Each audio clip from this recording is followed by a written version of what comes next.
অনেক দিন পর সোনাঝুরি থেকে ঘুরে এলাম। বাড়ি থেকে এখন আর তেমন বেরোনো হয় না, সেই জন্য সুযোগ যখন পেয়েছি সেটা সদ্ব্যবহার করে নিলাম। যে দিনের ভিডিওটা আমি শেয়ার করছি সেই দিনটা ছিল মঙ্গলবার।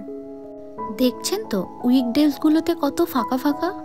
এখন জিনিসপত্র খুব সুন্দরভাবে দেখা এবং খুব ভালোভাবে কেনাকাটা করা গেল। আর আপনারা তো জানেন উইকেন্ডে যেমন ভিড় তেমন রাস্তা জ্যাম, খুব বাজে একটা ব্যাপার। তবে এই হাটটা কিন্তু বুধবার বন্ধ থাকে। এখানে যে পোড়ামাটির জুয়েলারিগুলো দেখছেন এগুলো কিন্তু 20 টাকা থেকে স্টার্ট। এত ফাঁকা থাকায় চারিপাশটা কি সুন্দর দেখাচ্ছে রং বেরঙের ছাতাগুলোর জন্য। আজকে তুমি কয়েক হাজার টাকা বাজার করলি, কটা বাজার করলি? খুব বেশি নাই, কত টাকা জানি না, হিসাব নেই। শাড়ি গয়না বড় তো ফকির হয়ে যাবে। চল চল, আর কি কিনবি দেখ। আর আছে একটু পর। আমার বন্ধু অনেকক্ষণ থেকেই ভুলভাল কমেন্ট করছিল, কিন্তু সেসব বাদ দিন।